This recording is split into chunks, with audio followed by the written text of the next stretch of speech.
Ataque nuclear.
Saturday, hundreds of mourners gathered in Gaza for the funeral of Palestinian journalist Yasser Montaha, who was fatally shot by the Israeli army while covering a fresh round of daily protests along the Israeli-Gaza border. Photos show the 30-year-old journalist was wearing a flak jacket, clearly marked press at the time of the shooting. He's one of at least 9 Palestinians who were killed by the Israeli army during its brutal crackdown against Friday's protest. The Palestinian Health Ministry says Israeli forces have killed 31 people in total since Palestinians kicked off a 6-week-long nonviolent protest late last month, dubbed the Great March of Return. Both the International Criminal Court and the United Nations have rebuked Israel in recent days and warned its actions on the border could violate international human rights conventions. We are continuing our conversation with Glenn Greenwald, the Pulitzer Prize-winning journalist. Glenn, can you talk about what's happened in Gaza over the last 2 weeks?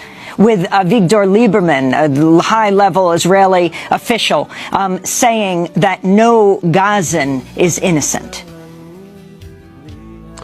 I think it's just time to acknowledge and accept the reality of what Israel is. Whatever you thought of Israel in the past, believing that it was some kind of bastion of liberal democracy in the Middle East, that it was surrounded by primitive, brutal enemies, all the propaganda.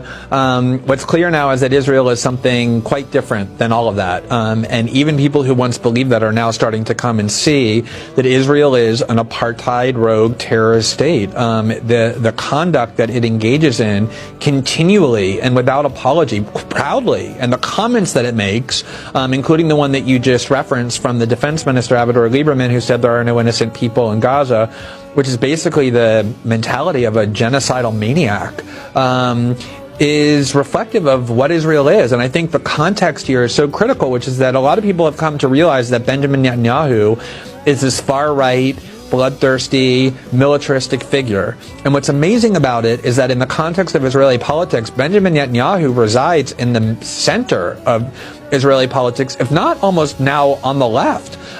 There's very little political force to his left. All the political force is to his right. The younger generation of Israeli leaders think that Netanyahu is too moderate, that he's too centrist, that he's too soft on the Palestinians. They don't believe in a Palestinian state. They don't pretend to support the two-state solution. They want to dominate that land forever. They believe they're religiously entitled to it. They want to basically, they believe in apartheid, a policy of apartheid, forever suppressing what is soon to be the majority of Palestinians ruled by a minority of Israelis. Using whatever war crimes and slaughter and murder